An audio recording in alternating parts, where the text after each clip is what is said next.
सुनो, सिर्फ मैं और जय, बाकी सब ये रहेंगे। आते हैं उसको लेकर।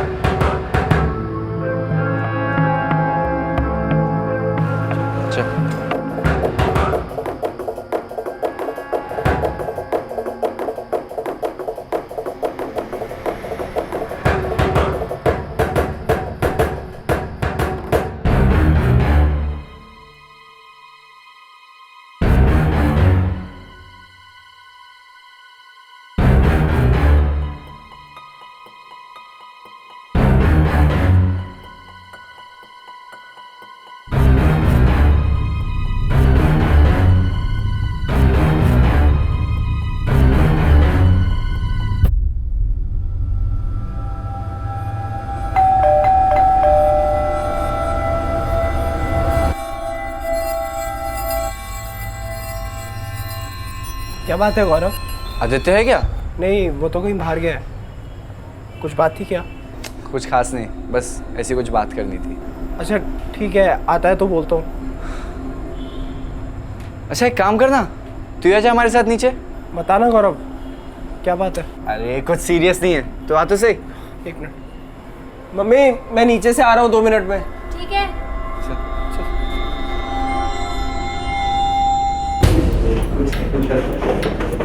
बताना यार, बात क्या है? कुछ नहीं यार। यार आदित्य से कुछ हुआ है क्या? अरे कुछ नहीं, चल। यार बताना, आदित्य ने कुछ किया है? और ये सब क्यों आए हैं यहाँ? तो चल हमारे साथ रहो। नहीं बताना यार कुछ। अरे आना यार।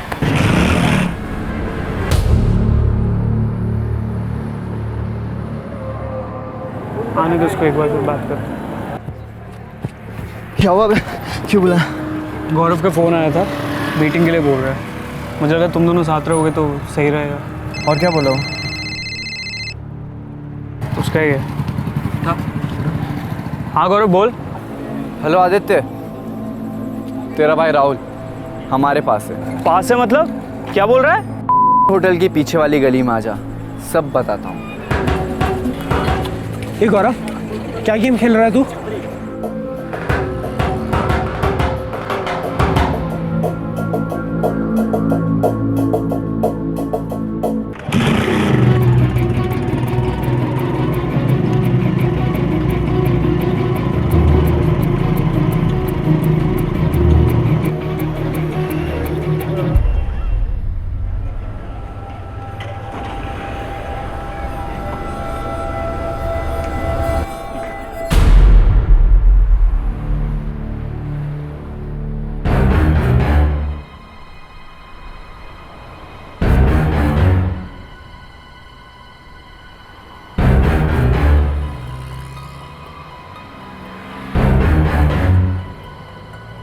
कब से सोच रहा था, हिसाब बराबर करना है।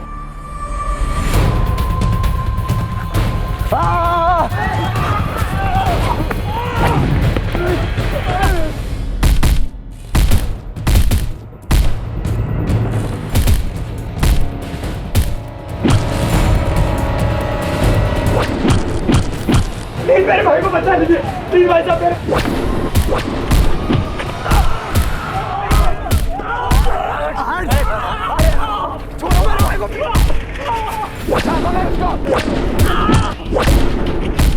मेरे भाई को छोड़ दे, प्लीज बचा लीजिए मेरे भाई को, प्लीज पुलिस को बुला लीजिए, प्लीज। देखिए मेरे भाई को मार डालीजिए भाई साहब, प्लीज।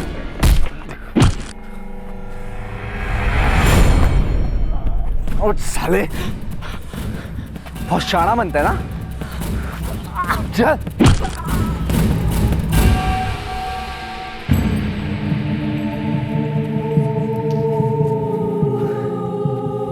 चल चल, कट ले यहाँ से। आदि आदि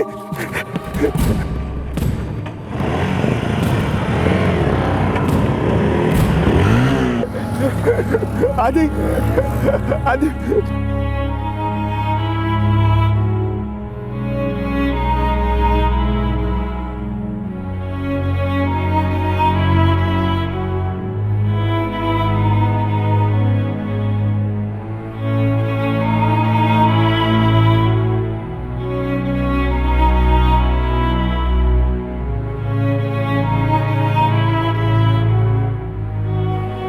13 अप्रैल 2012 मुंबई के अंधेरी ईस्ट इलाके की एक सड़क पर 16 वर्षीय आदित्य की हत्या हुई। हत्यारे उसके हम उम्र थे। इस मर्डर के चश्मदीद गवाह थे आदित्य का बड़ा भाई राहुल, उस सड़क के दुकानदार और राह चलने वाले आम मुंबईकर। यह हत्या रात को 10 और पौने 11 बजे के बीच हुई, जब मुंबई की सड़कों पर काफी चहल पहल रहती है। लेकिन इस सब के बावजूद आदित्य के भाई राहुल को उसे हॉस्पिटल ले जाने के लिए टैक्सी तक बहुत मुश्किल से मिली।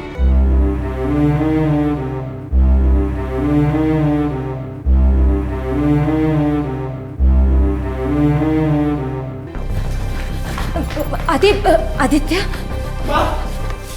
राहुल, बेटा ये क्या हो रहा है तुम्हें? आदि कहाँ है? आदि का सर फट गया। डॉक्टर क्या हुआ? मेरा बेटा कैसा है? आई एम सॉरी, हम आपके बेटे को नहीं बचा पाए। पुलिस को बुलाना होगा। जो है आदित्य को कितने अच्छे से जानता था? दोनों एक ही ट्यूशन क्लास में जाते थे। कौन सी class? Success coaching class sir, यही माँ काली में।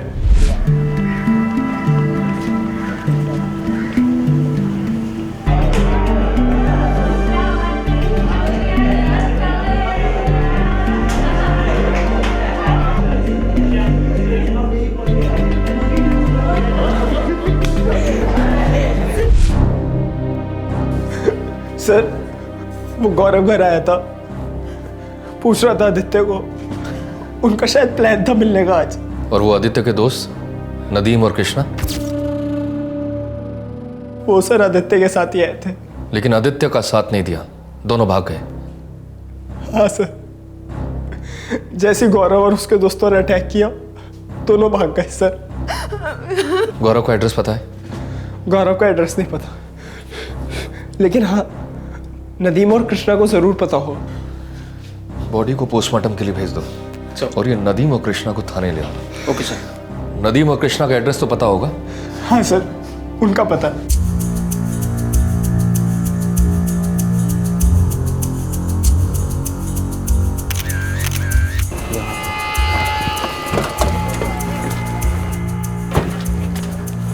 सर, लफड़े करके सब गायब हो गए हैं साहब। गायकवाड़ इलाके का नक्शा बनवा। साहब वो पंचनामा? भाई और दो स्टेटमेंट देगा तो बहुत बड़ी बात होगी। भरी सड़क पर मर्डर होता है, 2 सेकंड के अंदर सारे शटर डाउन करके दुकानदार निकल जाते हैं। फिर बोलने में क्या जाता है? पुलिस रास्ते पे नहीं रहती, पुलिस अपना काम नहीं करती। चलो करो काम। Yes sir.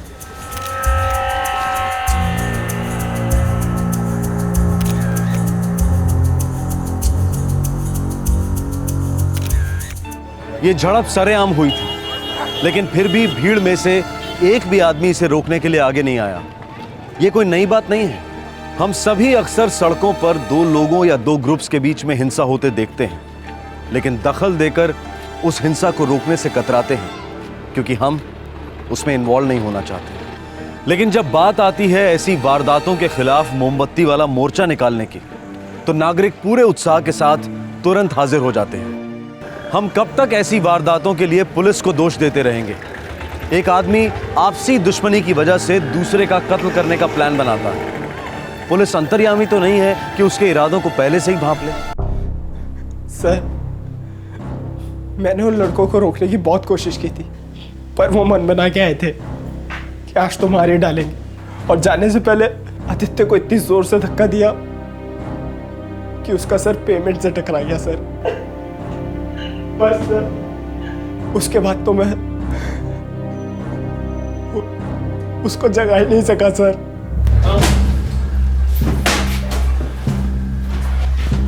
इनमें नदीम कौन है, कृष्णा कौन है? सर मैं नदीम हूँ। और तो कृष्णा, तुम लोग को पता है तुम्हारा दोस्त आदित्य मर चुका है?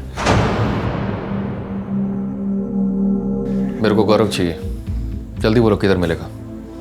और ये लफड़ा क्या है? सर आज मेरा बर्थडे है, तो हम लोग मेरे घर पे सेलिब्रेट कर रहे थे। फिर कृष्णा और आदित्य अपने अपने घर को चले गए और अचानक थोड़ी देर बाद आदित्य का मेरे पास कॉल आया।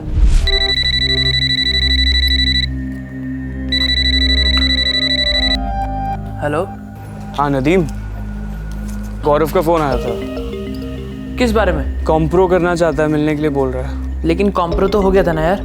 वही तो मेरे को समझ नहीं आ रहा, साला मिलना क्यों चाहता है। मेरे को तो गोची लग रही है। अच्छा सुनना, तू भी चलेगा के साथ में? हाँ हाँ, साथ में चलेंगे। तो एक काम करना, कृष्णा को भी कॉल मार, उसको भी लेते हुए चलते। फिर आदित्य और मैंने कृष्णा को पिक किया सर। तभी गौरव का फिर से फोन आया।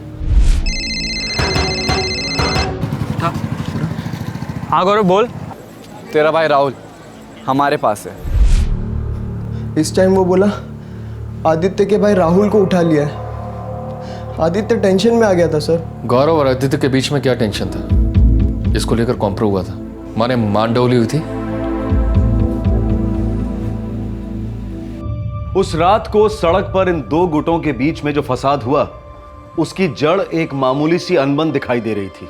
लेकिन ऐसी मामूली अनबन को इस तरह का अंजाम देना, यह हमारी आज की युवा पीढ़ी की एक बहुत बड़ी समस्या बन गई है। ये तो नहीं बराबर है, हो जाता है। हे श्रेया, हाय। कहाँ थी कल पूरा दिन? कितना वेट किया मैंने। एक्चुअली डैड कल घर पे जल्दी आ गए थे और कुछ मेहमान भी, तो रुकना पड़ गया। तो बता देती, फ़ोन कर देती, टेक्स्ट कर देती।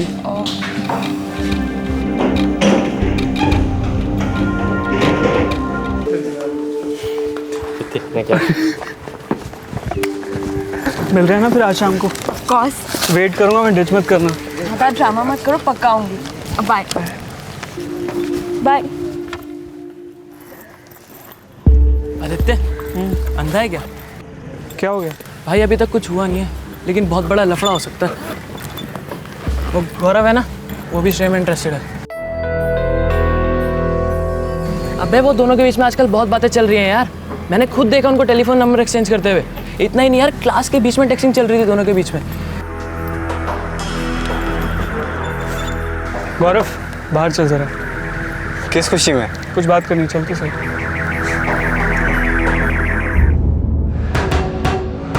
अबे ओ, श्रेया क्या तेरी प्राइवेट प्रॉपर्टी है जो मुझसे बात भी नहीं कर सकता? श्रेया मेरे ग्रुप की लड़की है। थी, तेरे ग्रुप में थी, अब वो मेरे ग्रुप में। देख यार गौरव, तू उससे दूर रह, समझ गया?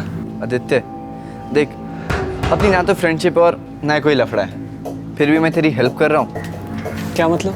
मतलब ये कि श्रेया एक टाइम पास आइटम है यार, सीरियस मत हो उसको लेके। भड़का मत तू मेरे को। श्रेया बहुत डिसेंट लड़की है। डिसेंट? तो ये देख, तेरी डिसेंट लड़की ने कितना डिसेंट एसएमएस भेजा है मुझे। देख, श्रेया और मैं BBM पर है। टोपी लगा रहा है तू मेरे को? मैं क्यों तुझे टोपी लगाऊंगा? मैं तो तेरे आंखों पे से बंधी हुई पट्टी हटा रहा हूं। ये देख।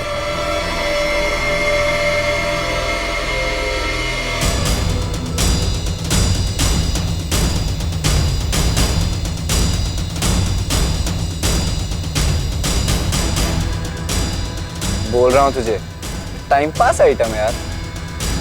फिर भी डुबकी मारनी है तो तू भी मार, लेकिन मजनू मत बन। फालतू में किसी दुखी आत्मा की तरह यहाँ वहाँ पड़ा रहेगा।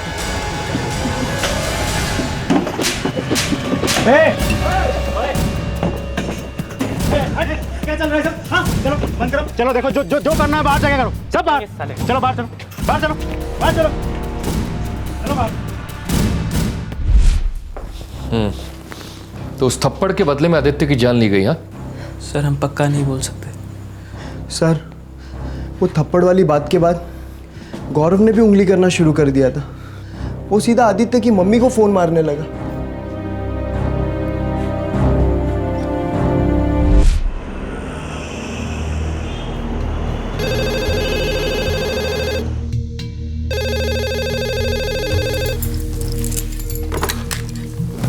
हेलो। आंटी, मैं आदित्य का दोस्त बोल रहा हूँ। हाँ बेटा, क्या नाम है तुम्हारा? मेरे नाम की छोड़िए और अपने फैमिली के नाम की चिंता कीजिए। ये क्या बोल रहे हो तुम? आपका बेटा full on out of line चला गया है। 24 घंटे लड़कियों के पीछे घूमता रहता है। और लड़कियां भी ऐसी ना आंटी कि आप देख लोगी तो उल्टी कर दोगी। देखो कौन हो तुम, चाहते क्या हो? मुझे आप अपना एक वेल विशर समझिए और अपने बेटे को तरीके से रहना सिखाइए। समझाइए उसे कि लड़कियों का पागलपन भूल जाए। अगर आप भी बैठ के तमाशा देखते रहे ना आंटी, तो एक दिन पूरी फैमिली सर्कस बन जाएगी और फिर पछताने से भी कुछ नहीं होगा, कुछ नहीं। हेलो सुनो, hello.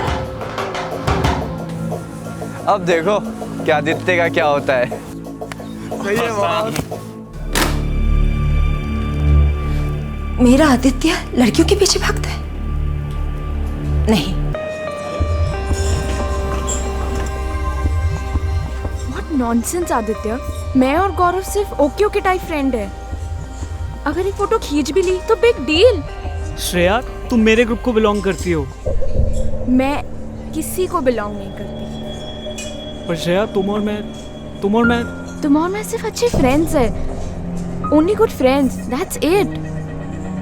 Oh okay, only good friends. और तुम और गौरव, तुम दोनों क्या हो? तुम उसे नॉनवेज मैसेज करती हो ना? दिस इज टू मच यार। जासूसी की भी कोई हद होती है। मैंने उसे सिर्फ फनी मैसेजेस भेजे थे। ओके फाइन, अगर मैंने उसे अडल्ट मैसेजेस भेजे भी तो व्हाट? आई मीन हम लोग अडल्ट्स हैं, कोई दूध पीते बच्चे नहीं, ऑलराइट? देखो यार, जो हुआ सो हुआ, नॉट एनी मोर, समझी तुम?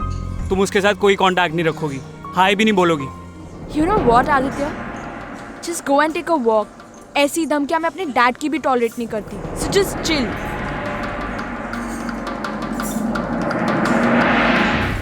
नाम क्या बताया? गौरव। नाम तो नहीं बताया बेटा। अब फोन किसने किया उससे क्या फर्क पड़ता है, क्यों किया इस बारे में सोचो। बेटा, कहीं तुम सचमुच कोई गर्लफ्रेंड बॉयफ्रेंड के चक्कर में तो नहीं फंसे हो ना? पापा, आप एक अजनबी के फोन कॉल के चलते अपने बेटे के ऊपर शक कर रहे हो। पापा, ये जो कोई भी है ज़रूर दुश्मनी निकाल रहा है आदित्य से। मुझे नहीं लगता हमारा आदित्य ऐसा कुछ कर सकता है, और ना ही हमें ऐसी फ़ोन कॉल्स को सीरियसली लेना चाहिए। देखो बच्चों, हम मिडिल क्लास लोग हैं। मैं मानता हूँ कि मैं छोटा मोटा बिजनेसमैन हूँ, मेरी न्यूज़पेपर की एजेंसी ठीक ठाक चल रही है, लेकिन विचारों से हम मिडिल क्लास लोग ही हैं।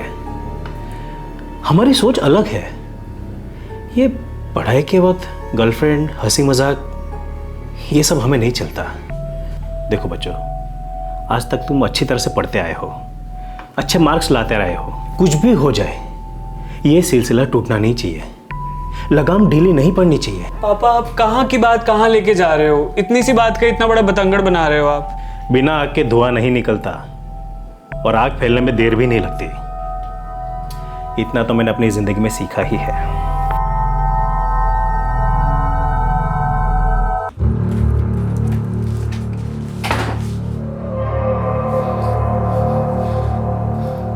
ये आग पक्का उस गौरव की लगाई हुई है भैया। तुझे कैसे पता? अरे मेरी किसी और के साथ उस टाइप की दुश्मनी नहीं है। दुश्मनी? कैसी दुश्मनी? भैया, हमारे ग्रुप में ना एक लड़की है, वो उसे ग्रुप से अलग करने की कोशिश कर रहा है, और मम्मी पापा को मेरे खिलाफ भड़का रहा है, लेकिन मैं उसे जीतने नहीं दूंगा।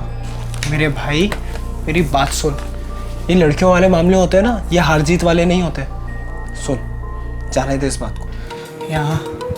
यहाँ दर्द होता है भैया, मुझसे सहा नहीं जाता। उसने उसको BBM पे भी ऐड कर लिया है, उसके और पास जाने की कोशिश कर रहा है वो। अब ये दर्द मुझसे बर्दाश्त नहीं होता भैया। कुछ भी हो जाए, उसको ऐसा करारा जवाब दूंगा, जिंदगी भर याद रखेगा वो।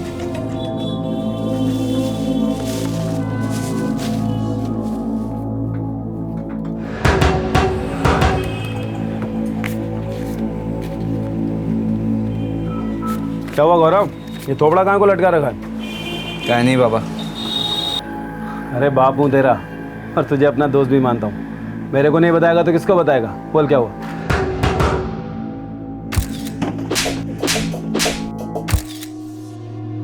क्या हुआ, कोई झगड़ा वगड़ा हुआ क्या तेरा दोस्तों से? दोस्तों के साथ नहीं बाबा, एक दुश्मन है। दुश्मन? दुश्मन कितना बड़ा वर्ड है, इसका मतलब ही जानता है तू? नहीं बाबा, सच में एक लड़के के साथ दुश्मनी है मेरी। अरे तो निभाना दुश्मनी, लेकिन दुश्मन के लिए ऐसा थोपड़ा बिगाड़ने का नहीं। इसका मतलब होता है दुश्मन की जीत, और किसी भी दुश्मन के लिए अपनी लाइफ नहीं खराब करने का, समझा? चला ठीक है। ये ले, 2222 लैंडलाइन है उसका। जरूर होगा मेरी जान। अबे वो गौरव के ग्रुप में एक लड़का नहीं था, उसी के सेलफोन में से तो ढापा था। उसने लिखा हुआ था गौरव हूँ।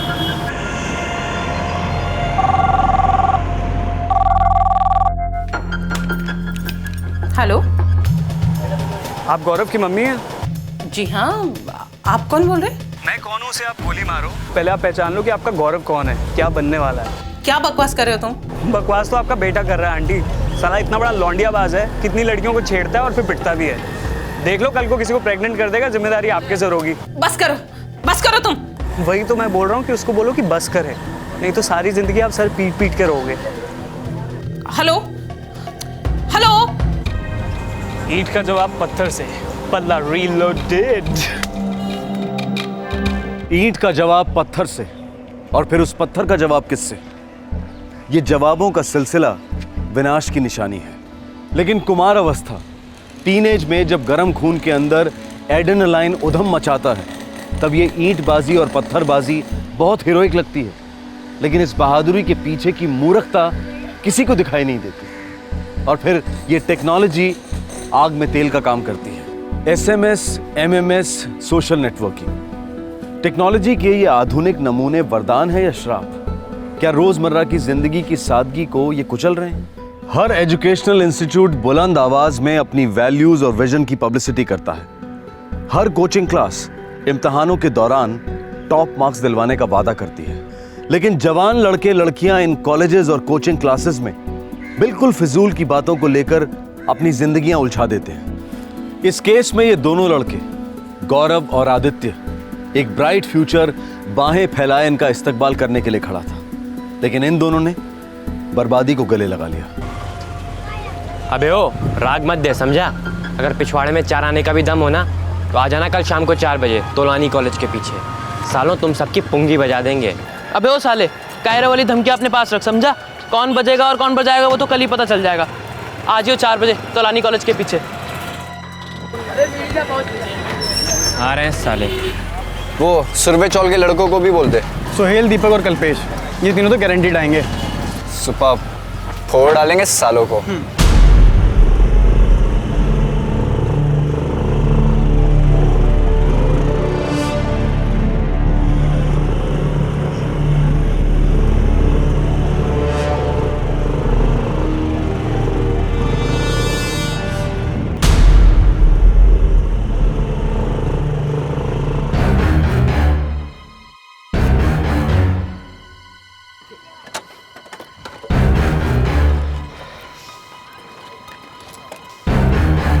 क्या वे साले, मेरे पीठ पीछे मेरी मम्मी को उल्टा सीधा बोलता है। शुरू किसने किया था साले?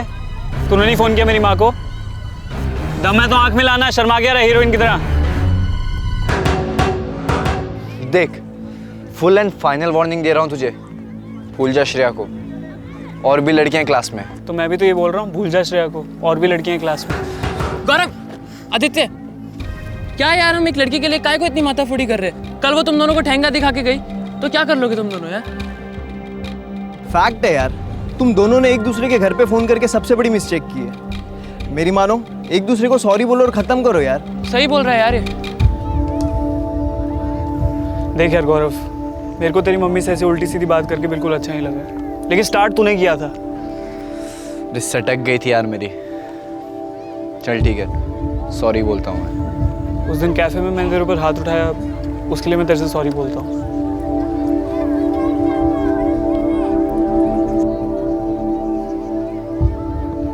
हाथ मिलाना।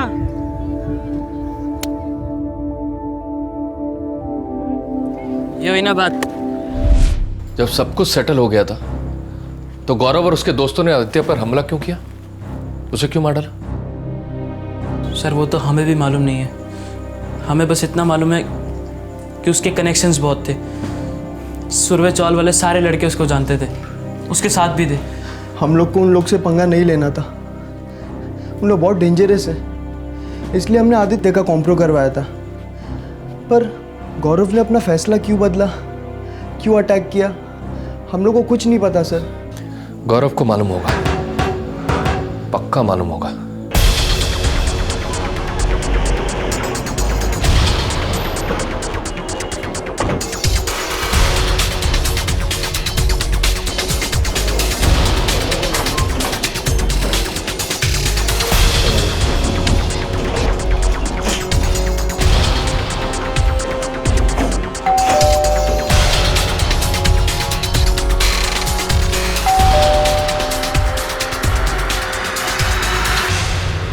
गौरव कहाँ है? क्यों, क्या हुआ इंस्पेक्टर? गौरव कहाँ है? वो अपने कमरे में सो रहा है। क्या बात क्या हो गई? बहुत सो लिया, अब जागने का वक्त आ गया। बताओ कहाँ है? लेकिन इंस्पेक्टर ये तो बताइए, गौरव ने किया क्या? गौरव ने अपने क्लासमेट आदित्य का मर्डर किया है।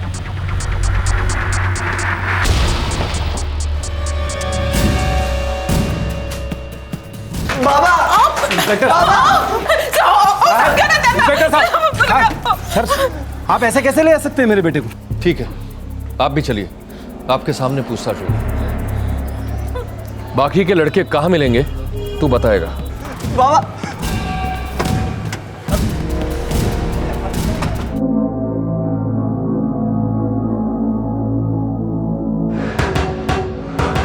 जब सब कुछ सेटल हो गया था तुम्हारे और आदित्य के बीच, तो क्यों मारा उसे गौरव? हाँ, हाथ मिलाना।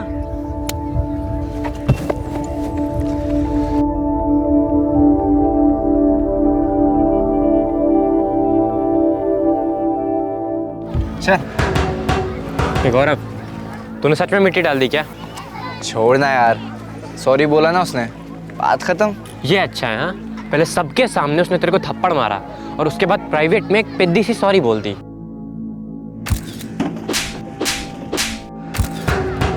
कहना क्या चाहता है तू? मैं ये कहना चाहता हूँ कि उसने तेरा कचरा किया है। तू उसे कितना भी भाई बना ले या कितना भी दोस्त बोल ले, वो जो 5 उंगलियों के निशान है ना, तेरे गाल से हटने वाले नहीं है। हाँ, और वो तुझे जब भी तिरछी स्माइल देगा ना, वो तेरे लिए एक इशारा होगा कि मैंने तुझे थप्पड़ मारा था और तूने वो थप्पड़ खाया था, वो भी पब्लिक के बीच में। और मेरे भाई, ये सीन डिलीट या फॉरवर्ड नहीं सकता, ये सीन तो हिट हो गया। तो यार करूँ तो करूँ क्या? तुझे कुछ नहीं करना है, तुझे बस उसे आसमान से थोड़ा नीचे लाना है। तुझे भी उसे थप्पड़ की वही गूंज सुनानी है। साला क्लास की हर लड़की को अपनी प्राइवेट प्रॉपर्टी समझता है, बहुत स्टड बना फिरता है ना। और फिर श्रेया को लेके तुम दोनों के बीच में तो कोई कॉम्प्रो हुआ ही नहीं बे। बातों बातों में वो बाजी मार गया। और मैं एक बात तुझे गारंटी के साथ बोलूँ, उसने थप्पड़ वाली बात श्रेया को जरूर बताई होगी, वो भी नमक मिर्च डाल के बताई होगी। और वो तो उसे अपना हीरो समझती है, और तुझे zero.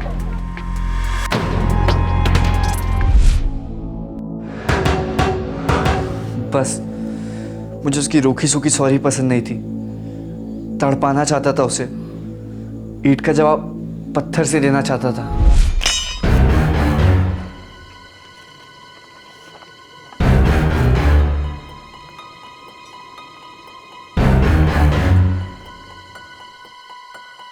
Happy birthday to you. Happy birthday dear Nadi.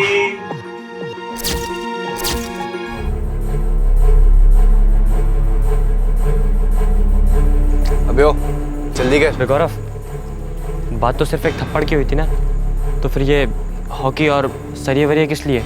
ईंट का जवाब पत्थर से, थप्पड़ का जवाब डंडे से। देख गौरव, सोच ले, रिस्क है, अगर कुछ भी उल्टा सीधा हो गया ना तो वाट लग जाएगी।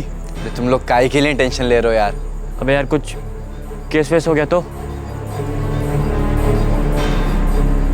एक मिनट।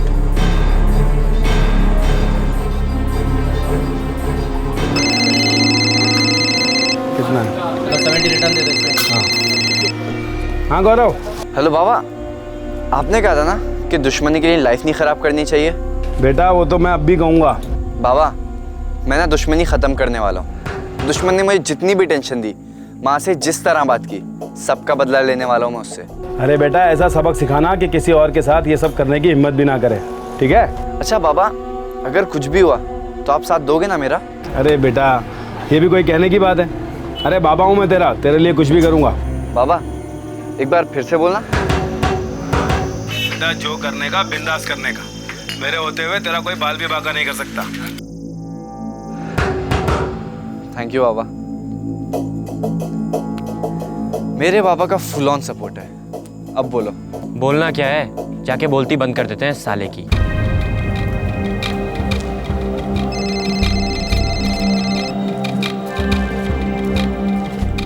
हाँ गौरव बोल। हेलो आदित्य, बैठने का प्रोग्राम है, आ रहा है क्या? आज? हाँ अभी के क्वार्टर मारते, चीयर्स करते दोस्ती के नाम। अरे यार, आज तो पॉसिबल नहीं हो पाएगा, कल बैठते हैं ना शाम को। क्या यार, हीरो के गिरी खाएगी गिरी यार। तो आजा मैदान में, होटल के पीछे वेट कर रहा हूँ तेरा। नहीं आएगा बेबो। अब नहीं आएगा तो उठा लेंगे इस साले को, क्या बोलता? और फिर हमने आदित्य के भाई राहुल को उठा लिया।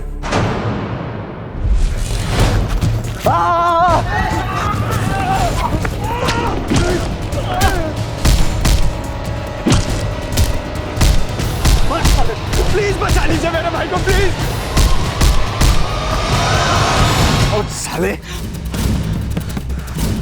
चल।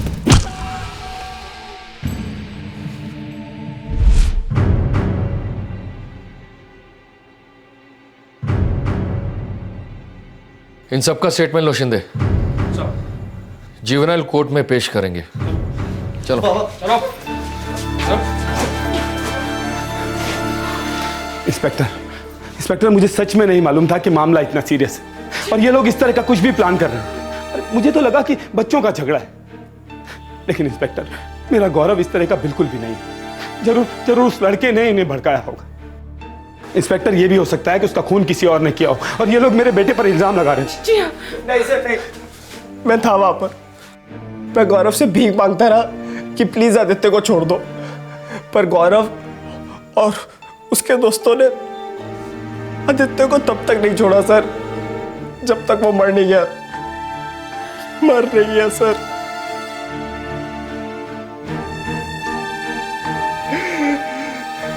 आपका बेटा डिस्टर्ब था, वो दुश्मनी निकालना चाहता था और आपने एक पल भी उसे रोकने की कोशिश नहीं की। आप सबके बच्चे माइनर हैं, नाबालिग हैं, पूरा दिन इंटरनेट पे लगे रहते हैं, कीमती से कीमती फोन उनके हाथों में होता है और जब ये कीमती फोन हर 2 मिनट में चीखते हैं तो ये चीख बर्बादी की दस्तक होती है। लेकिन आप लोग के कान, आंख सब बंद रहते हैं। इस केस में पूरी जिम्मेदारी मैं आप लोग पर नहीं डाल रहा हूं, मैं उस लड़की से भी बात करूंगा। हम इस केस की तहकीकात कर रहे हैं, लेकिन एक बात का दुख होता है, एक जवान लड़का इतनी एनर्जी से भरा ऐसे मारा जाता है।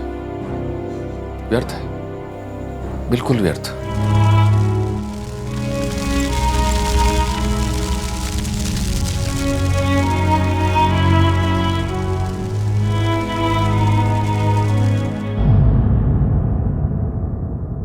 सॉरी सर, मैं इन सब में बिल्कुल इन्वॉल्व नहीं थी। मुझे तो पता भी नहीं था कि बात यहाँ तक पहुँच जाएगी। पता था तो उन दोनों से सारे रिलेशंस तोड़ देती सर। मुझे तुम्हारे फोन की जरूरत पड़ेगी श्रेया। तुम तीनों के बीच में जो भी मैसेजिंग हुई है उसकी सारी डिटेल्स मुझे चाहिए। Sure sir. ठीक है, आप लोग जा सकते हो, जरूरत पड़ी तो मैं फिर बुलाता हूँ। Thank you.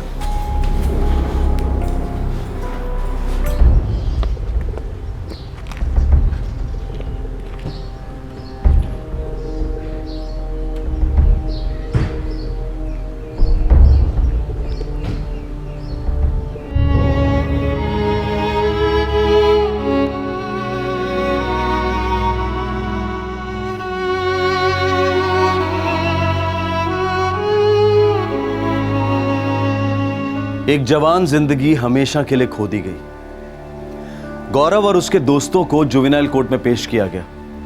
फिलहाल वो करेक्शन सेंटर में है क्योंकि वो सभी 18 की उम्र से कम थे, माइनर थे।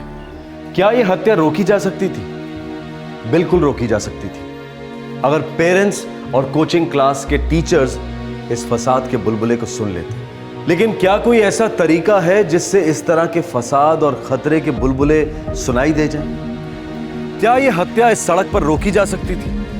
बिल्कुल रोकी जा सकती थी अगर आसपास के लोग, गाड़ियां, दुकानदार, इनमें से कोई भी एक ठोस एक्शन लेता, पुलिस को इत्तला करता, तो जरूर कुछ हो सकता था। लेकिन ज्यादातर लोगों ने बस एक ही सवाल उठाकर अपनी जिम्मेदारी पूरी कर ली, और वो सवाल था, उस सड़क पर कोई पुलिसमैन ड्यूटी पर क्यों नहीं था?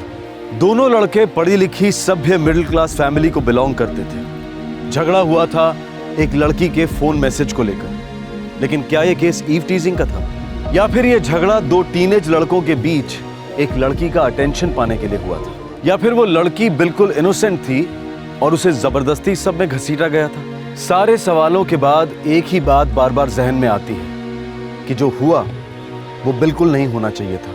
ये भटके हुए जज्बात, ये भटका हुआ गुस्सा और भटकी हुई वन-अपमैनशिप, बहुत बड़ी कीमत वसूल की इसने। हमारे आज के एपिसोड की दूसरी कहानी।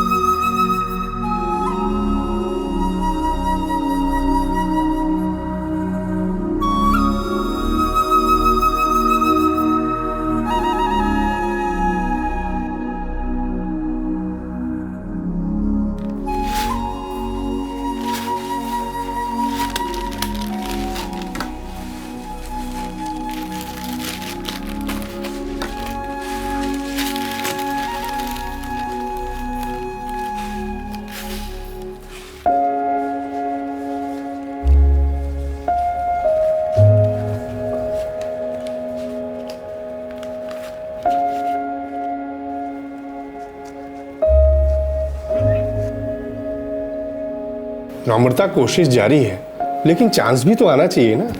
गोपिता, जल्दी कुछ करना पड़ेगा, इतनी आमदनी में और नहीं होगा।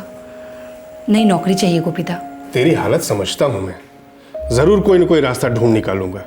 हिम्मत रख गोपिता, मुझ पर 2 बच्चों की जिम्मेदारी है जो तू तेरे तलाक के बाद अकेले ही निभा रही है। समझता हूँ, सब समझता हूँ। मुश्किल दौर है, लेकिन तू टूटना नहीं। होगा, कुछ न कुछ जरूर होगा।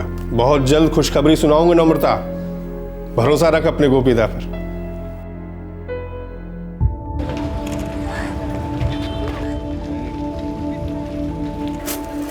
अच्छा, पाव किलो डाल देना।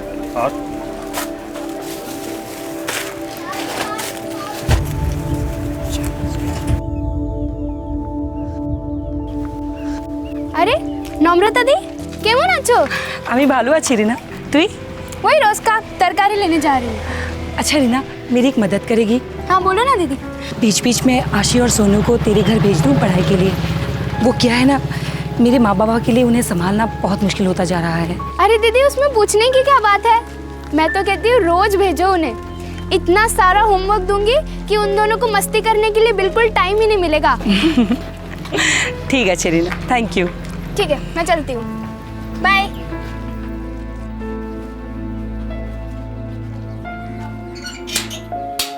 ये क्या रोहन, ये डाल डाल डाल डाल।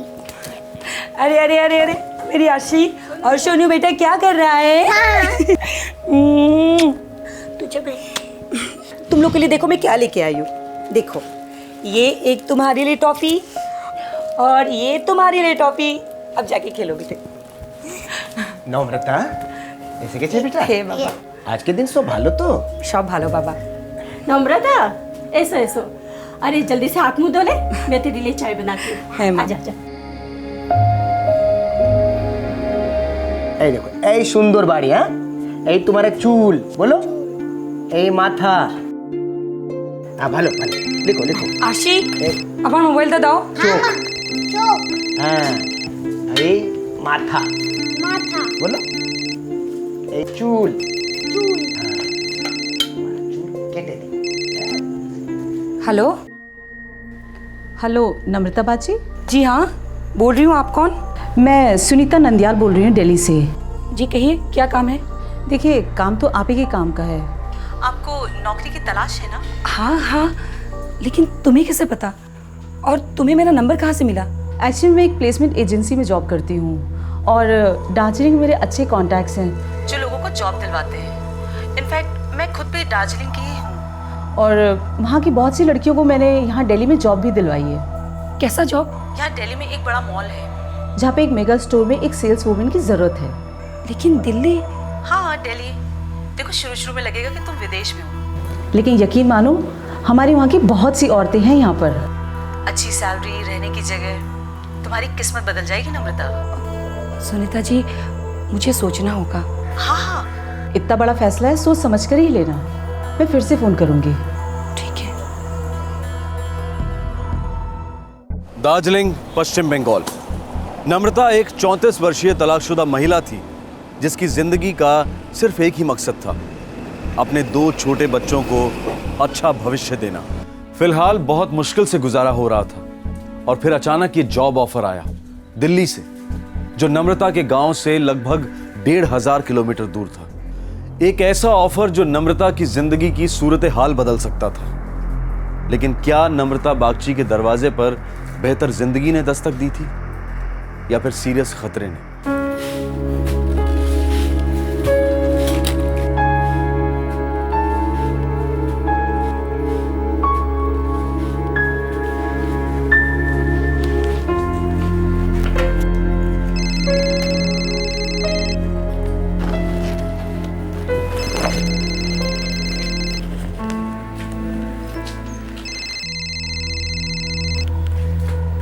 हेलो। तो नम्रता बाजी, क्या सोचा है आपने जॉब ऑफर के बारे में? वो सुनीता जी, मैंने सोच लिया है, मैं कर लूँगी। बढ़िया, बहुत ही सही फैसला किया है नम्रता तुमने। देखो, अगले सोमवार से तुम्हारी ज्वाइनिंग है, तो पूरा 1 हफ्ता है तुम्हारे पास। लेकिन मुझे कहाँ आना होगा और ये सब होगा कैसे? तुम इसकी बिल्कुल फिक्र मत करो, सब कुछ बहुत कायदे से होगा। देखो, आज 16 मार्च है और 19 मार्च को तुम्हें दार्जिलिंग बस स्टैंड पहुंच जाना है और वहीं से मेरा लोकल रिप्रेजेंटेटिव तुम्हें पिक करके सिलीगुड़ी छोड़ देगा और वहीं से हमारी कंपनी का दूसरा रिप्रेजेंटेटिव वाया कोलकाता तुम्हें दिल्ली ले आएगा।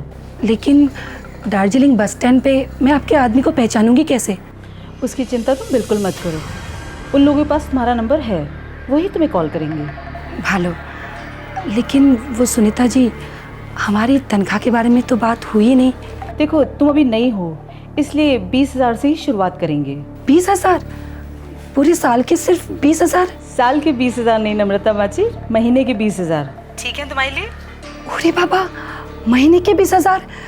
हाँ बिल्कुल ठीक है। भालो, 22 मार्च से तुम्हारी ड्यूटी शुरू हो जाएगी और 19 मार्च को तुम्हारा पिकअप होगा, लेकिन तनख्वाह तुम्हारी 19 मार्च से ही जोड़ी जाएगी। तो सब सेटल ना? हाँ हाँ भालो। अच्छा सुनीता जी, थैंक यू। हाँ तो जल्दी मिलते हैं नम्रता हम लोग, ओके?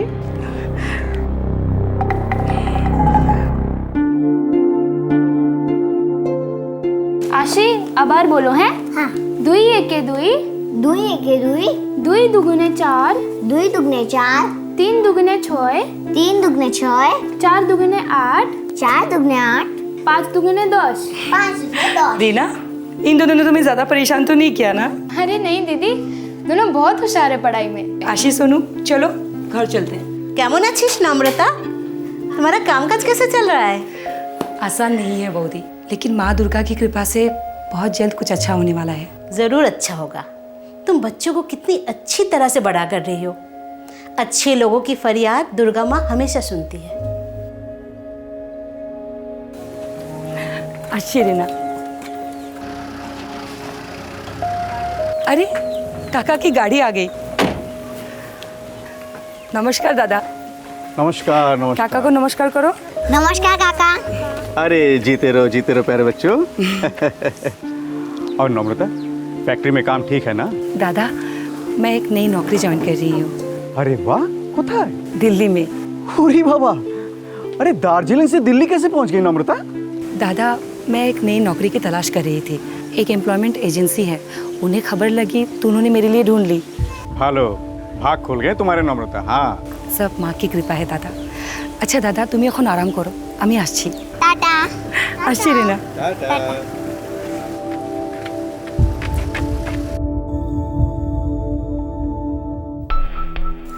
अच्छा है नम्रता, तुम्हारी आमदनी भी अच्छी होगी और दिल्ली में इन दोनों बच्चों का परवरिश भी तुम अच्छी तरह कर पाओगी। बाबा, माँ, पहले मैं वहाँ अकेले ही जाऊंगी और फिर बाद में इन दोनों के लिए आऊंगी। काश तेरा तलाक नहीं हुआ होता ना, तो ये दिन देखने नहीं पड़ते। माँ, जो हुआ उसे बदला तो नहीं जा सकता, लेकिन जो है और आगे जो होगा उसे मैं बदलने की कोशिश तो कर ही सकती हूँ ना।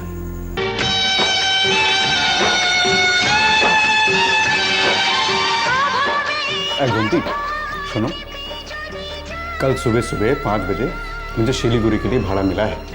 तुम एक काम करना, सुबह 4:30 बजे याद करके मुझे जगा देना। हाँ हाँ, जगा दूंगी। बाबा, नम्रता दी अपने बच्चों के साथ दिल्ली में अकेले कैसे रह पाएगी? इतनी भोली औरत का ऐसे तलाक हो जाएगा कौन जानता था। और फिर अब तो उसके सर पे 2 बच्चों की जिम्मेदारी भी आ गई। यहाँ बड़ी बुरे दिन देखे हैं बेचारी ने। शायद दिल्ली में उसकी किस्मत खुलेगी। माँ दुर्गा उसकी हमेशा रक्षा करे। हाँ माँ, वो तो सब ठीक है, लेकिन फिर भी मुझे कुछ ठीक नहीं लग रहा। दिल्ली बहुत दूर है और बहुत बड़ी भी। न जाने कैसे कैसे लोग होंगे वहाँ। बेटा, उसकी तकदीर में जो लिखा है वो उसे मिलके ही रहेगा। और फिर किस्मत के लिखे को कौन टाल सका है आज तक? नम्रता के पड़ोस में रहने वाली 16 वर्षीय रीना उसके इस फैसले से थोड़ा परेशान थी। उसे ये बात खाई जा रही थी कि दार्जिलिंग की एक तलाकशुदा महिला को दिल्ली में बिना किसी जान पहचान के एक अच्छा जॉब ऑफर दिया गया था और वो अपने बच्चों के साथ वहां सेटल होने जा रही थी। शायद ये उसकी सिक्स सेंस की दस्तक थी जो बिल्कुल जायज थी। 2 दिन बाद नम्रता दिल्ली के लिए रवाना होने वाली थी।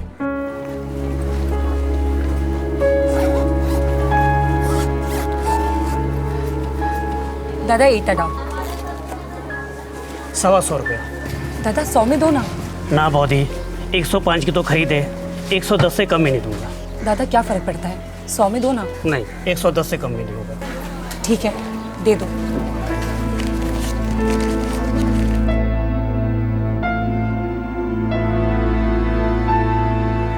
नम्रता दीदी, नम्रता दीदी। अरे रीना तुई? अरे लगता है आपने तो पैकिंग भी कर ली। हाँ, वो परसों जा रही हूँ ना मैं। वैसे दीदी एक बात पूछूं आपसे, आपको बुरा तो नहीं लगेगा? अरे ना रे, क्या बात है, बोल। दीदी दिल्ली से एक ऐसे ही औरत ने आपको फोन कर दिया और आप चल दी। अरे नहीं पागल, ऐसी बात नहीं है। पहले मैंने यहाँ के कुछ लोकल लोगों को बता रखा था कि मुझे नौकरी चाहिए। इस औरत को उन्हीं से मेरा नंबर मिला होगा। किसे नंबर मिला? दीदी आपको पता भी है क्या कि यहाँ दार्जिलिंग में कोई ऐसा है जो उस औरत को जानता हो? नहीं, डिटेल में पता नहीं उसको किससे नंबर मिला, लेकिन उस औरत ने बताया कि वो दार्जिलिंग से ही है और उन्होंने यहाँ के कई औरतों को दिल्ली में नौकरी दिलवाए हैं। पता लगवाया आपने किस किस्म की नौकरी? हाँ, बड़े से मॉल में सेल्स वूमन की नौकरी है और तनख्वाह अच्छी खासी दे रहे हैं। किसी को बताना नहीं, महीने के पूरे 20,000 दे रहे हैं। 20,000 महीने के? और सुन, रहने की जगह भी दे रहे हैं। और कहाँ होगी ये जगह? नौकरी दिल्ली में है तो रहने की भी जगह वहीं पे होगी ना, आसपास कहीं। अच्छा, कंपनी का नाम मालूम किया आपने? नहीं, वो नहीं पता किया मैंने, लेकिन वो औरत बता रही थी कि दार्जिलिंग बस स्टॉप तक आ जाना, वहाँ हमारा आदमी तुम्हें कॉल करेगा और तुम्हें वहाँ से सिलीगुड़ी लेके जाएगा। फिर सिलीगुड़ी से तुम्हें दूसरा आदमी दिल्ली पहुँचाएगा। 22 तारीख से ज्वाइन कर रही हूँ मैं ड्यूटी। अच्छा रीना सुन, आशी और सोनू को मैं यहाँ माँ बाबा के यहाँ छोड़ के जा रही हूँ। पहले खुद सेटल हो जाऊँ वहाँ पर, फिर वापस इनको लेके जाऊँगी यहाँ से। बीच बीच में अगर हो सके तो मेरे बच्चों का ख्याल रखना रीना। रीना कहाँ खो गई तू? कहीं नहीं दीदी, कहीं नहीं।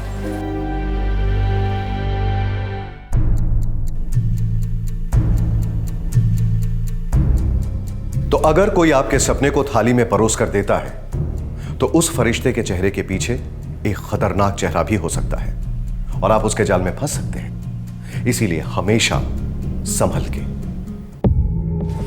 नम्रता दीदी, आप उन्हें नहीं जानती, वो आपको नहीं जानते, तो भी उन्होंने आपको 20,000 की नौकरी दी और रहने के लिए घर भी, वो भी दिल्ली में। आपको डर नहीं लगता? थोड़ा बहुत डर तो लगता ही है रीना, लेकिन उनका ऑफर इतना अच्छा था कि इसीलिए तो इतने सारे पैसे, वो भी आपका काम बिना जाने। नहीं रीना, वो औरत हमारे इलाके की ही है, सुनीता नंदियाल नाम है उसका। वो हमारी मेहनत और काबिलियत को जानती है। मुझे इस औरत को जानना है। क्या मतलब? दीदी मुझे इस औरत का नंबर चाहिए, मुझे उनसे बात करनी है। क्या बात करनी है तुझे उससे? दीदी आप नंबर तो दो प्लीज। अच्छा ठीक है, देती हूँ।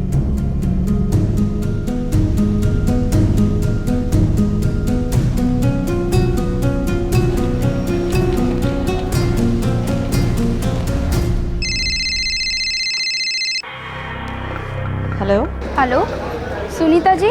हाँ, कौन बोल रही है? मैं रीना बोल रही हूँ दार्जिलिंग से। मैं नम्रता बागची को जानती हूँ और मैंने सुना है कि आपने उन्हें कोई जॉब ऑफर की है। हाँ तो? मुझे भी एक ऐसे ही जॉब चाहिए।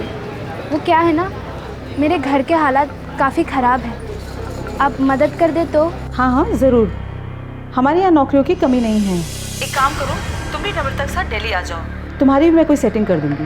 ओ थैंक यू सुनीता जी। वैसे मेरी सैलरी कितनी होगी? देखो शुरुआत में 15-20 हज़ार ही महीने के मिलेंगे, फिर भी तुम्हारी काबिलियत और मेहनत पर ही डिपेंड करता है।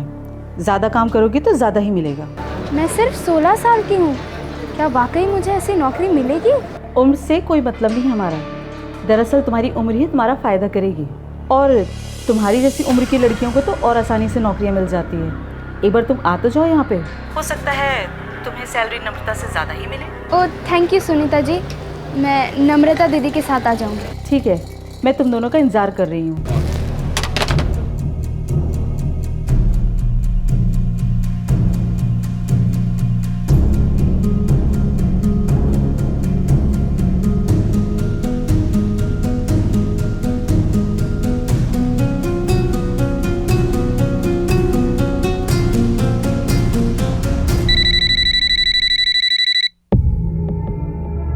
हेलो हेलो निर्मल सर, मैं रीना बोल रही हूँ दार्जिलिंग गवर्नमेंट स्कूल से। रीना? अच्छा, हाँ रीना, बोलो क्या बात है? सर मुझे एक हेल्प चाहिए। हाँ बताओ, कैसी हेल्प? सर मेरे एक नेबर है, मुझे लग रहा है कि उन्हें किसी जॉब रैकेट में फंसाया जा रहा है। ओके, और तुम्हें ये कैसे पता चला? बस सर अंदर से लग रहा है उसके साथ कुछ ज़रूर गलत होने जा रहा है। देखो रीना, फिलहाल तो मैं गैंगटॉक आया हूँ किसी काम से। मैं आज शाम को ही दार्जिलिंग वापस लौटूंगा, और अगर तुम्हें सच में लगता है कि कोई गड़बड़ है तो तुम दार्जिलिंग के एसपी साहब के पास चली जाओ। आई एम श्योर वो तुम्हारी मदद करेंगे। Thank you sir.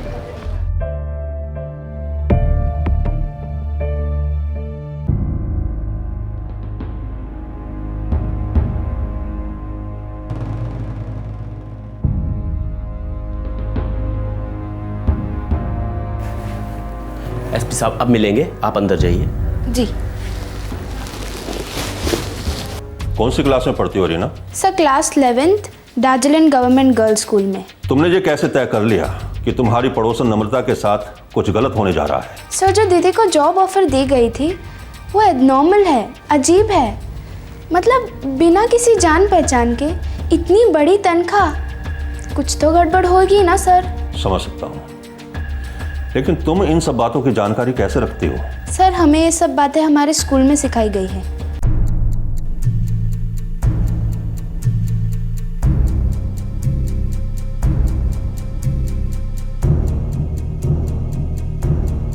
देखो स्टूडेंट्स, मैं घुमा फिरा कर बात नहीं करूंगा। मैं चाहता हूं कि आप सब लोग मेरी बात बहुत ध्यान से सुने। ह्यूमन ट्रैफिकिंग के बारे में जानती हैं आप लोग? No sir. ह्यूमन ट्रैफिकिंग मतलब इंसानों की तस्करी।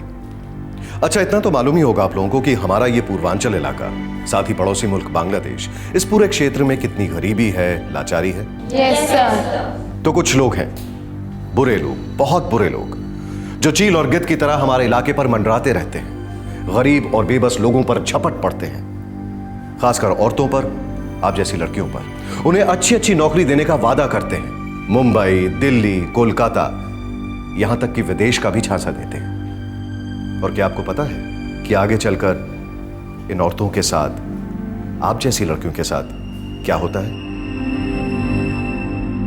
उन्हें बेच दिया जाता है, प्रोस्टिट्यूशन के रैकेट में धकेल दिया जाता है।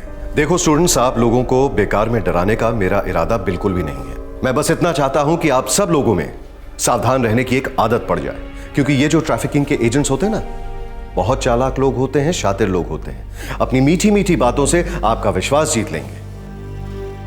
उनके लिए हर एक उम्र की औरत या लड़की सिर्फ और सिर्फ एक बिकाऊ चीज है,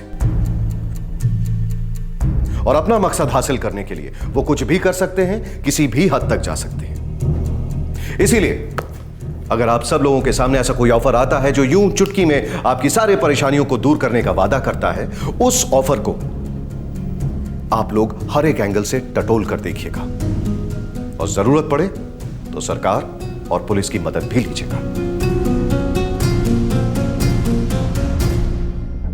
एक एनजीओ ने रीना के स्कूल में ह्यूमन ट्रैफिकिंग के बारे में एक अवेयरनेस क्लास कंडक्ट की थी। रीना एक समझदार और होनहार स्टूडेंट थी। उसके सतर्क दिमाग ने उसे दस्तक दी कि नम्रता एक दलदल में पैर रखने जा रही है। अब सवाल यह था कि क्या रीना के डर में कोई सच्चाई थी, या फिर एक 16 साल की टीनेजर का वहम था ये।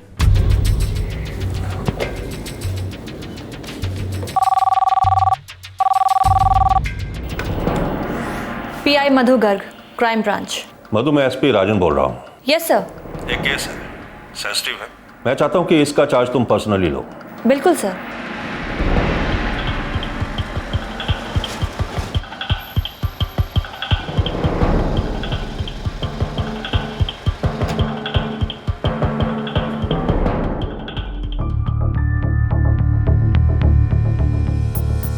नम्रता, रीना बच्ची नहीं है। इसके मन में जो डाउट्स उठ रहे हैं वो हमारे मन में भी उठ रहे हैं। हमने दिल्ली पुलिस से बात की है और वो लोग ये नंबर ट्रेस कर रहे हैं जिससे आपको फ़ोन आया था, और हमें शक है कि ये कोई एम्प्लॉयमेंट एजेंसी नहीं बल्कि एक पूरा का पूरा रैकेट चलाया जा रहा है। ठीक है मैडम, मैं दिल्ली नहीं जाऊंगी। नहीं, तुम दिल्ली जाओगी। क्या मतलब मैडम? आप बोल रही है रैकेट है और आप ही मुझे उस तरफ भेज रही है। नम्रता, तुम अकेली नहीं जाओगी। तुम्हारे जरिए हम इस पूरे के पूरे रैकेट की कमर तोड़ देंगे। तुम्हें हमारी मदद करनी होगी। तुम नहीं जाओगी तो ये लोग हमारे हाथ में कभी नहीं आएंगे। लेकिन मुझे करना क्या होगा? तुम दोनों प्लान के मुताबिक 19 मार्च की सुबह दार्जिलिंग बस स्टैंड पर पहुंच जाओगी। दिल्ली की सुनीता नाडियाल के रिप्रेजेंटेटिव तुम्हें वहां एक्सपेक्ट कर रहे होंगे। ये आदमी हमारे मुताबिक इस रैकेट की पहली कड़ी होंगे। मैडम जी, आपका काम सही है, लेकिन हमारी बच्ची और नम्रता, इन दोनों को आप खतरे में क्यों डाल रही हैं? आपकी बेटी रीना और नम्रता अब हमारी जिम्मेदारी है। हमारे आदमी सादे कपड़ों में हमेशा इनके साथ मौजूद रहेंगे और उन एजेंट्स को धर लेंगे। लेकिन मैडम, मुझे बहुत डर लग रहा है। आप मेरी रीना को तो इन सब से बाहर ही रखिए। अरे ये तो भी बच्ची है। हमारे पास इसके अलावा और कोई दूसरा रास्ता नहीं है। शुभंदा, नम्रता, इस बात की मैं गारंटी लेता हूँ। मैं हमेशा इन लोगों के साथ रहूंगा। रीना और नम्रता पर कोई आंच नहीं आएगी दादा, मैं वादा करता हूँ। बाबा, मैं जाऊंगी। नम्रता दीदी को भी साथ ले जाऊंगी। अगर उनका सच में कोई रैकेट है तो उन्हें पकड़ना भी जरूरी है ना बाबा। इससे हमारे इलाके की कई दूसरी लड़कियों की जिंदगी बर्बाद होने से बच सकती है। वेरी गुड रीना, शाबाश, तुम बहुत बहादुर लड़की हो।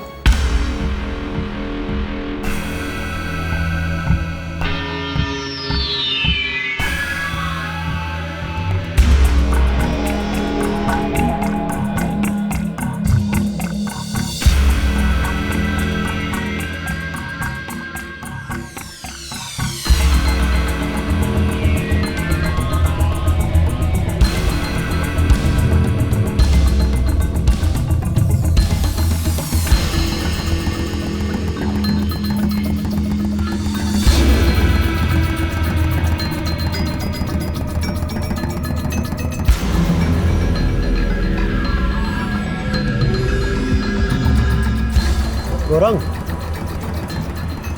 मुझे लगता है कि यही हमारी पार्टी है। अगर पूछते हैं। तू यहीं रुक, मैं पूछ कर आता हूँ।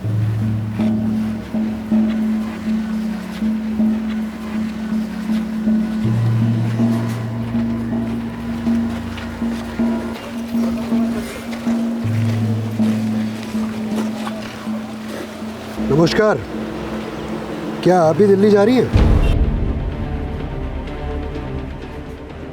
हाँ दादा, आप कौन? जी मैं आपका सेवक। मैं आपको सिलीगुड़ी के दार्जिलिंग चौक तक लेकर जाऊंगा। आइए।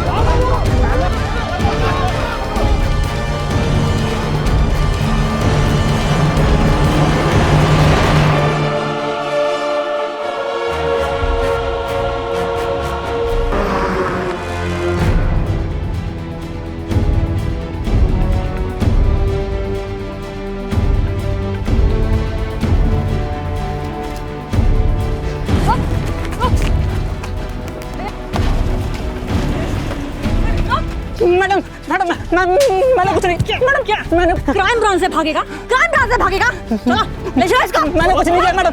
कसम से मैडम, हमारा काम सिर्फ इन दोनों को सिलीगुड़ी के दार्जिलिंग चौक तक पहुंचाना था मैडम। वहाँ इनका आदमी इनकी डिलीवरी लेने आने वाला था मैडम। कौन आदमी? किसके आदमी? जानी ना मैडम, जानी ना, हर बार अलग अलग आते थे, हमें तो ये भी नहीं पता दिल्ली से इन्हें किसने फोन किया। चलो फोन निकालो अपना, स्विच ऑफ करो इसको। Yes ma'am. और डालो इनको अंदर और इन दोनों को अच्छी तरह से कुछ देर के लिए स्विच ऑफ कर दो। ले लो। ये दोनों आदमी हमारा पहला पायदान है। अगला पायदान हमें सिलीगुड़ी के दार्जिलिंग चौक पर ही मिलेगा। हमें जैसे भी हो उन तक पहुंचना पड़ेगा मैम। हम उन तक पहुंचेंगे। निर्मल, ये ह्यूमन ट्रैफिकिंग के रैकेट्स एक रिले रेस की तरह होते हैं। हर खिलाड़ी अपने आप से ही दौड़ते हैं और दूसरा खिलाड़ी उसके आने का इंतजार करता है। लेकिन मैम, हम सिलीगुड़ी वालों तक पहुंचेंगे कैसे? दिल्ली की सुनीता नंदयाल तुम्हारे हर एक मोमेंट्स को ट्रैक कर रही होगी। जैसे ही तुम उसके रडार एरिया पर नजर नहीं आओगी, वो खुद ब खुद तुम्हें फोन करेगी। ह्यूमन ट्रैफिकिंग के विक्टिम्स एक हाथ से दूसरे हाथ एक्सचेंज होते रहते हैं। मंजिल तक पहुंचते पहुंचते ना तो विक्टिम और ना ही हैंडलर्स दोनों को इस पूरी चेन का बिल्कुल पता नहीं चल पाता। और ये मंजिल होती है बड़े शहरों की भूल भुलैया। इन कंक्रीट जंगलों में व्हाइट कॉलर वाले भेड़िए इन औरतों और लड़कियों पर टूट पड़ते हैं, उन्हें हर तरह से नोच डालते हैं। ह्यूमन ट्रैफिकिंग में चेन की कड़ियां बहुत बारीक होती हैं, इसलिए बेहद जरूरी हो जाता है कि पुलिस बहुत सावधानी और गुप्त रूप से अपनी कार्रवाई करे, ताकि कोई भी कड़ी पूरी तरह से टूटने ना पाए। और अगर ऐसा होता है तो इस रैकेट का हाथ लगना बहुत मुश्किल हो जाता है।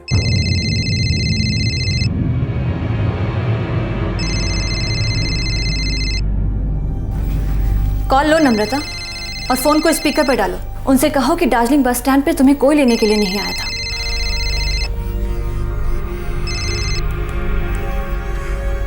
हेलो हेलो नम्रता, कहाँ हो तुम और रीना? हम तो यही है सुनीता जी, दार्जिलिंग में, लेकिन बस स्टैंड पर हमें कोई लेने नहीं आया। हमने पूरा 1 घंटा इंतज़ार किया।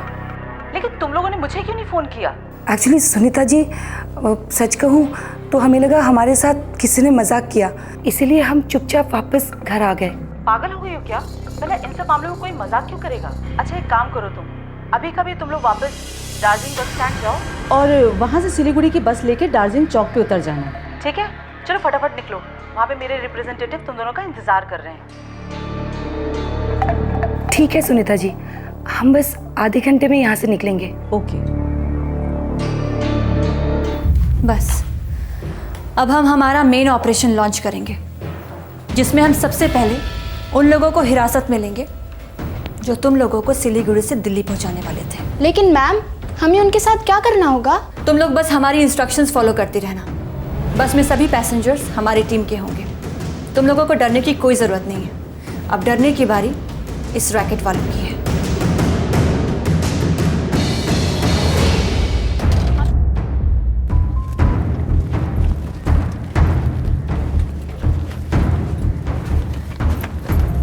चलो ड्राइवर।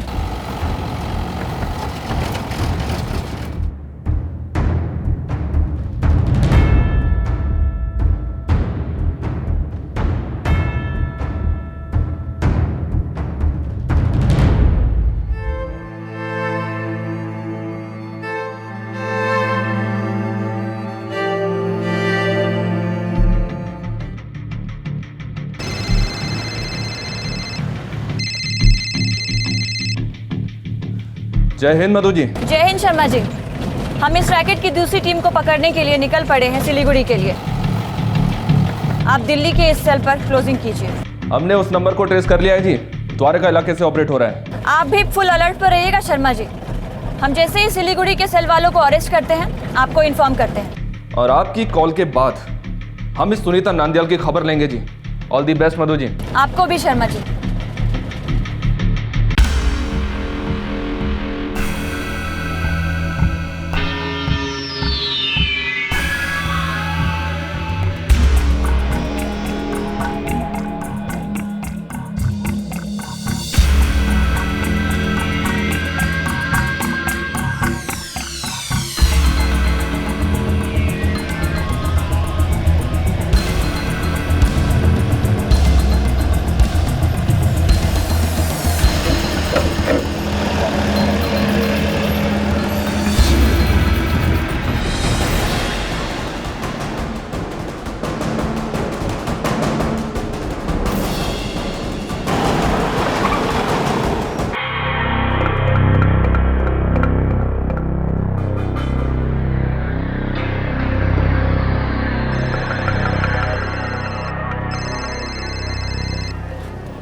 जी मैडम।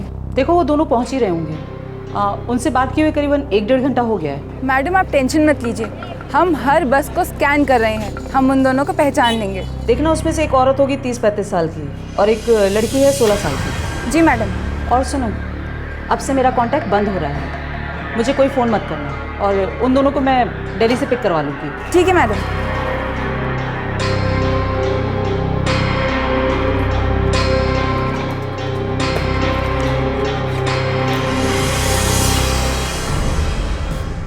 जनाब, सेल फोन की लोकेशन इस कॉलोनी के अंदर से 10 मिनट में मैक्सिमम सर जी एग्जैक्ट ट्रैक पकड़ा जाएगा। ट्रैक करते रहना, अटैक के ऑर्डर्स कभी भी आ सकते हैं। बेहतर जनाब।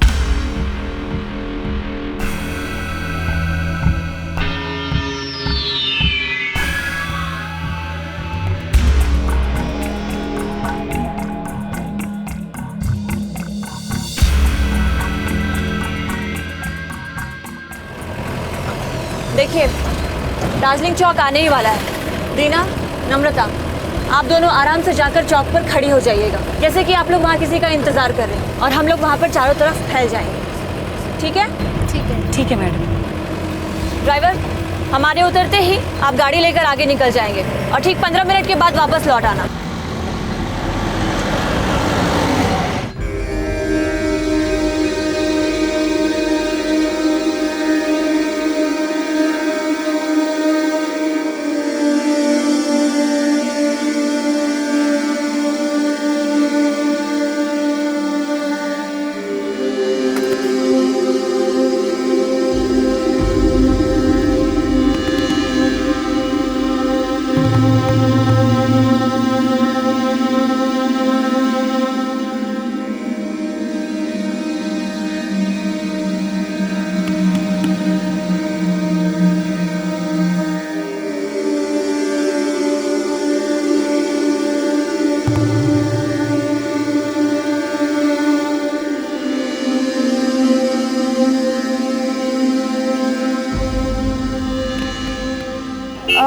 दिल्ली? हाँ जी दिल्ली। सेल्स वुमेन की नौकरी? हाँ, सेल्स वुमेन की नौकरी। अच्छा अच्छा।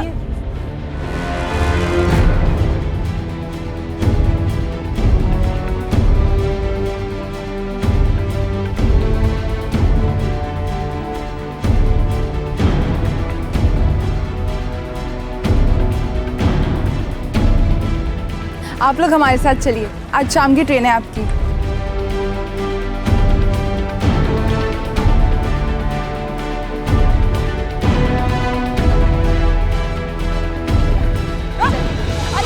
अरे कौन है आप? क्या कर रहे हैं? कौन है सब लोग? कौन है? अरे क्या कर रहे हैं आप लोग?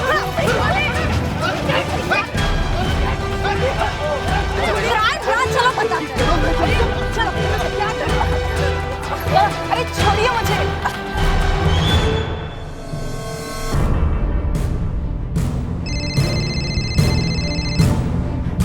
हाँ मधु जी, हाँ फ्लैट ट्रेस हो चुका है। दूसरी कड़ी हमारी कस्टडी में आ गई है, आप सुनीता को धर लीजिए। जी बहुत अच्छा, धावा बोलने का टाइम आ गया है।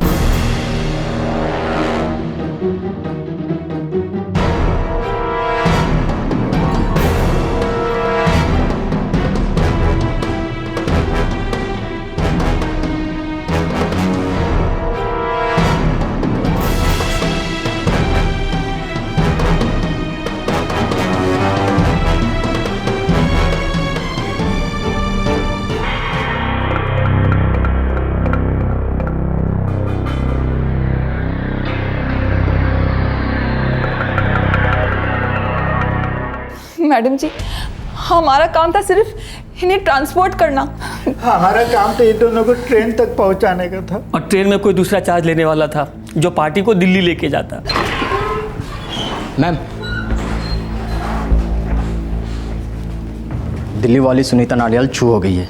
दिल्ली पुलिस जब तक वहाँ पहुँची तब तक काफ़ी देर हो चुकी थी। और मैम, उसका मोबाइल स्विच ऑफ है। Shit, damn it. कौन है ये दिल्ली की बिल्ली? मैडम, आज तक सिर्फ फोन पे ही बात हुई है मेरी, आज तक कभी देखा नहीं है उसे, कभी मिली नहीं। जब जब हम कोई नई पार्टी को सिलीगुड़ी स्टेशन पे ले जाते हैं, हमें हमारी मजदूरी मिल जाती है, लेकिन देने वाला हर बार कोई ना कोई दूसरा ही होता है। हमें हमारी मेहनत के पैसे और जो सिलीगुड़ी वाले को देना होता है वो मिलाकर एक राउंड फिगर दे देते। दिल्ली से मैडम ने फ़ोन करके कहा था कि दार्जिलिंग वाले चूक गए हैं और पार्सल अपने आप आ रहा है। बंद कर दो इन लोगों को अंदर, और जो कुछ भी इनके अंदर है सब कुछ बड़े प्यार से निकलवाओ। कौन कौन से एजेंट्स हैं, कहाँ कहाँ से पिकअप किया है, आज तक कितने सारे पार्सल्स पहुंचाए हैं, सब कुछ इनसे उगलवाओ। लेकिन याद रखना, ये लोग मरने नहीं चाहिए, ठीक है? हल्के हल्के थप्पड़ों से शुरुआत करो। ले जाओ ना यहाँ से, जाओ।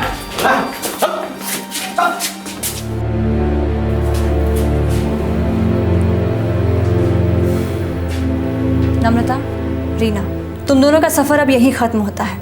हमारी पूरी टीम की तरफ से तुम दोनों को थैंक यू। तुम दोनों ने बड़े ही साहस और समझदारी से हम लोगों का साथ दिया। अब इस ऑपरेशन को हम लोग अपने तरीके से हैंडल करेंगे।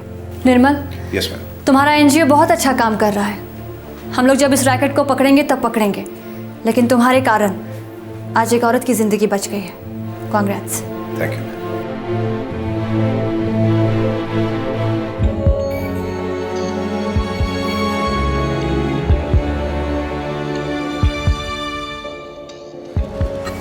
চলো আমি আসছি দিদি। रीना, थैंक यू, तुमने मुझे बचा लिया। अगर आज अकेली मैं दिल्ली चली गई होती तो पता नहीं कहाँ पहुँच गई होती। दीदी, मजबूरी में ऐसे जाल में फंसना बड़ा आसान होता है ना। किसी के साथ भी हो सकता था, शायद मेरे साथ भी। वो तो अच्छा हुआ कि स्कूल में हमें ये सब बातें पहले ही सिखाई गई थी और आज काम भी आई। बस हमें हर कदम पर बच बच कर चलना होगा। क्या करें, दुनिया ही ऐसी है। अच्छा दीदी, मैं चलती हूँ।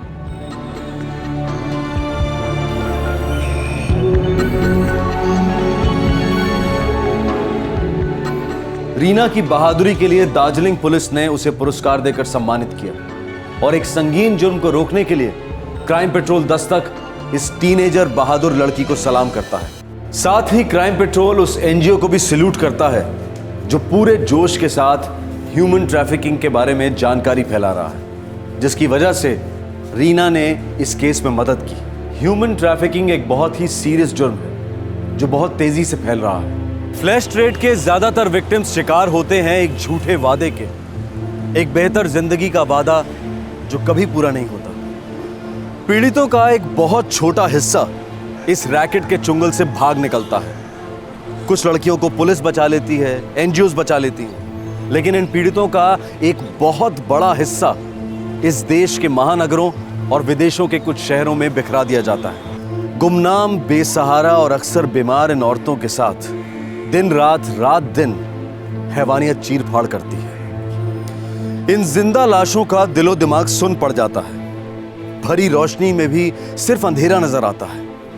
बस सांसें चलती हैं तो उन 4 पैसों के लिए जो इनके दूर गांव में बैठे परिवारों को एक वक्त की रोटी नसीब करवाती हैं। क्या फ्लैश ट्रेड को हमेशा के लिए खत्म किया जा सकता है? शायद कुछ हद तक कम तो किया ही जा सकता है अगर इस रैकेट की छोटी से छोटी कड़ी को भी बड़ी से बड़ी सजा दी जाए। शायद तब कम हो सके जब सिर्फ एक मजबूत कानून ही नहीं बल्कि एक मजबूत सामाजिक अभियान उन लोगों के ज़मीर को दस्तक दे जो इस विकृति का मजा लेते हैं।